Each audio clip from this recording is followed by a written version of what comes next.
one of the main things when you look up the current research on CBD oil and its effect on hepatitis, the two main areas that it's really focused on is hepatitis C and autoimmune hepatitis. Hepatitis B and hepatitis A, there's not much to be said right now as far as the use of CBD oil goes. But I can say what they did see in one of the studies, and this was a in vitro study. So what that means was this study was done in a test tube, okay? They took the hepatitis virus, they put it in a test tube, and then they added CBD oil to this virus, and they wanted to see what happens, okay? So these studies were not carried out in humans. They were not carried out in animal models at this time. Well, what the study found was with the addition, and it was dose dependent on the amount of CBD oil added, of CBD, with the adding that to a hepatitis virus, an active hepatitis virus, it stopped the replication of that virus by 84.6%, I believe the statistic was.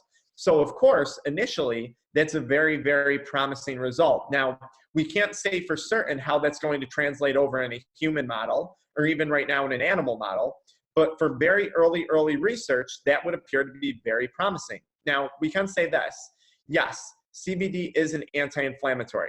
At the end of the day, hepatitis results in an inflammation of the liver, especially when we're talking about an autoimmune-driven hepatitis. We do know that CB2 receptors are found all over our immune system. CBD oil impacts CB2 receptors and has the potential to turn off some of the strong inflammatory cells that float around and cause more inflammation. So your macrophages, your T cells. CBD seems to quiet some of these inflammatory markers down, and that is very, very promising for people who may be suffering from autoimmune disease-related hepatitis. And of course, we mentioned earlier, for people who suffer from hepatitis C, CBD oil may also be very promising for them as well. Now, with that being said, whether you have hepatitis A, B, C, or autoimmune-related hepatitis, what's important to realize is you may at one point experience symptoms. And we do know that if you have symptoms of joint pain, CBD can help with that. Nausea and vomiting is a very common side effect of hepatitis or the medications used to treat it. CBD stimulates serotonin, which can help with nausea and vomiting. CBD has been shown to help with mood, depression, and anxiety. Many people who suffer from hepatitis due to the stigma may have some depression or some anxiety affiliated with it. CBD has been shown to help with those symptoms. And fatigue. Fatigue is a really big hallmark symptom of hepatitis infections due to the interrupted sleep. These people have trouble accomplishing deep sleep. We know CBD oil seems to help regulate the sleep-wake cycle, promoting more deep sleep, in turn helping out with the fatigue that an individual may be experiencing day to day. So yes, we're seeing positive benefits when it comes to hepatitis C and perhaps stopping virus replication. And again, that's in a test tube. And we are seeing positive effects when it comes to CBD modifying the immune system, because in autoimmune hepatitis, it's your body's own immune system attacking the liver. So if we can quiet that down, we're probably going to be headed in a better direction.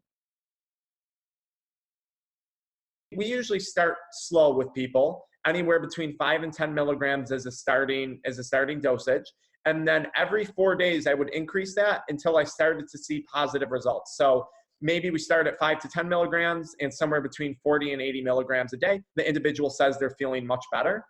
At that point, I would, fingers crossed, say, okay, when you go for your follow-up with the hepatitis physician that's treating you for this, I hope your liver enzymes look better. Maybe they do have a scan and they say, hey, the liver looks healthier than it did last time. That's really how we would go about monitoring it. I don't have a specific number. My assumption would be in an autoimmune hepatitis, it's going to be a much higher dosage because the body's attacking itself on top of a potential viral infection. So for those individuals, perhaps you're closer 100 milligrams plus a day. But for A, B, C, especially C, because that's really the only one we can comment on, I would just start low, increase every 4 days, about 5 milligrams a day until we saw symptoms resolving. Because at that point, that would tell me that their endocannabinoid system is responding. And that's really the only way to do it.